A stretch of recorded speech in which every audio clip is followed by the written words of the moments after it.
Baik teman-teman, kita ketemu pada sesi yang kedua.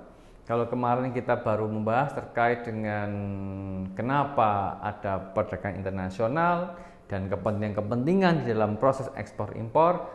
Dalam sesi yang kedua, kita akan mempelajari kendala-kendala di dalam perdagangan internasional atau ekspor impor. Karena kendala ini yang akan menjadi latar belakang pembahasan kita berikutnya nanti di sesi yang ketiga, yaitu metode pembayaran dalam ekspor impor. Kendala, ya, kendala dalam perdagangan internasional ada 4. Yang pertama adalah kendala geografis, ya, kendala currency, kendala sosial politik, dan kendala regulasi. Oke, kendala yang pertama adalah kendala geografis. Geografis. Kita tahu bahwa setiap negara memiliki topografi, letak yang berbeda-beda. Ya, jauh. Ada yang punya laut, ada yang tidak punya laut. Ada yang letaknya di gurun. Ada yang misalnya negaranya adalah negara kepulauan seperti Indonesia, negara kepulauan. Ada yang kayak di Arab Saudi, ya, di Eropa, ya, ada yang negaranya panas, negaranya dingin, ya, dan sebagainya. Kendala geografis itu akan berakibat pada tantangan dalam proses ekspor impor. Seperti apa? Ketika suatu negara dia tidak memiliki laut, artinya dia tidak memiliki pelabuhan, maka proses pengiriman yang sangat mungkin adalah dengan jalur darat kalau memungkinkan.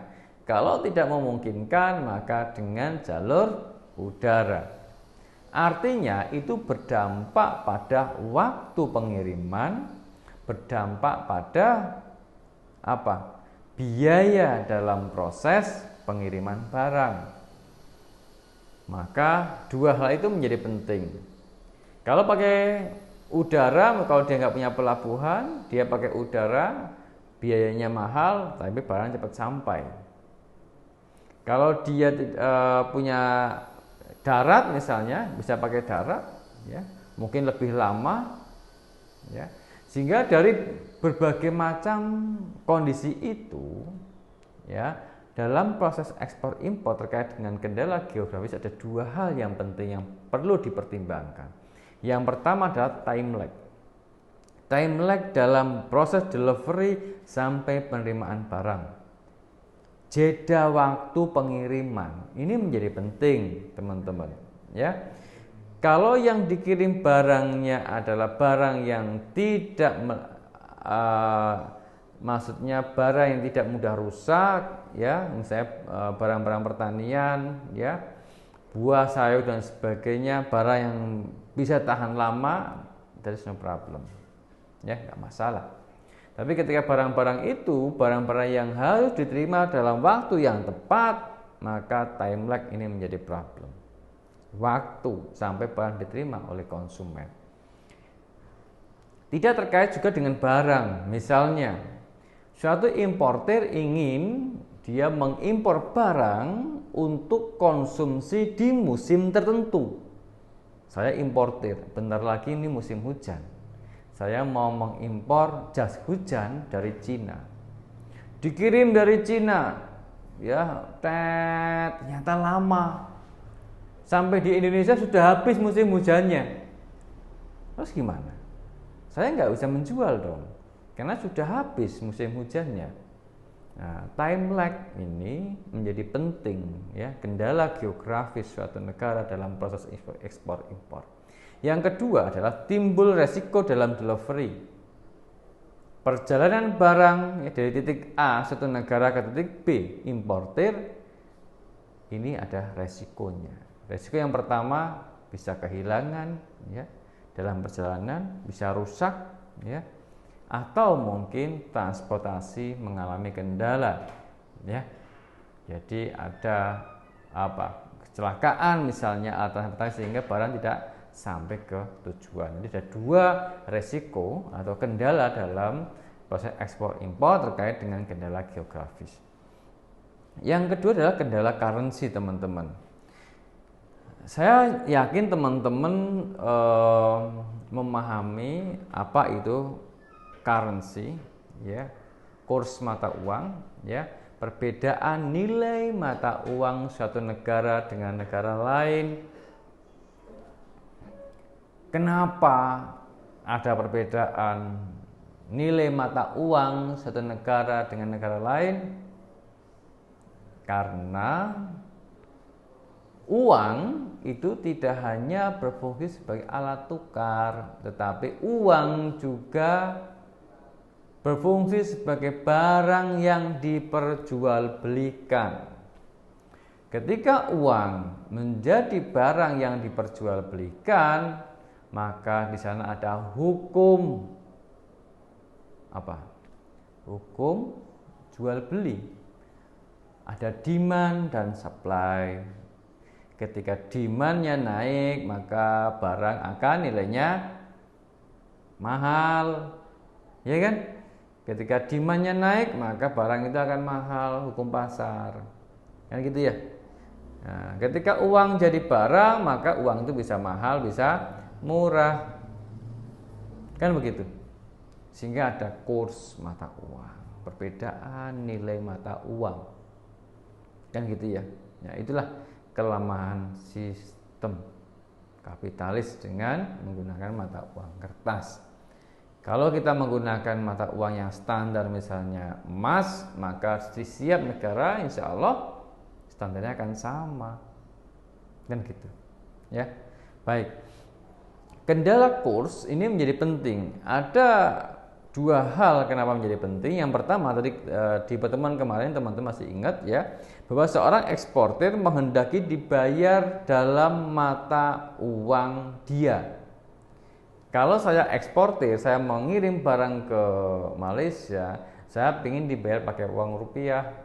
Importir, ya, dia yang mengirim barang, ya, dia yang membeli barang, dia ingin membayar pakai mata uang dia juga. Kenapa? Dua-duanya itu menghindari kurs. Dua-duanya tidak mau kehilangan uangnya. Kok bisa kehilangan? Iya dong. Kalau saya eksportir, saya menjual barang, misalnya saya dapat ringgit, ketika saya mau belanja beras di rumah, mau beli sesuatu, aku harus menukarkan ringgit dengan rupiah, harus menjual ringgit saya, maka saya kena selisih, ada kurs di situ. Semuanya orang menghindari itu, menghindari kehilangan nilai uang dia, kan gitu. Kecuali mungkin di Eropa ya, mereka semua beberapa negara pakai euro. Ketika mereka melakukan transaksi antar negara di Eropa, mereka nggak bingung lagi karena mata uangnya sama.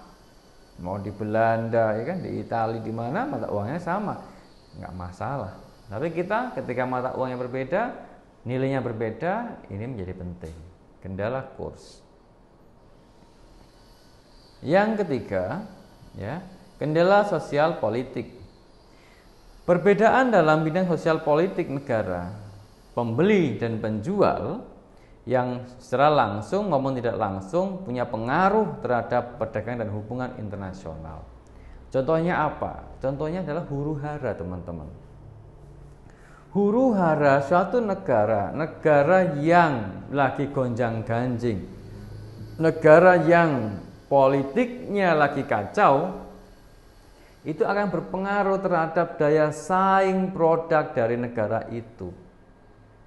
Misalnya tahun 98, mungkin teman-teman belum lahir ya, mungkin ya, ketika Indonesia ditimpa ya musibah dengan adanya apa?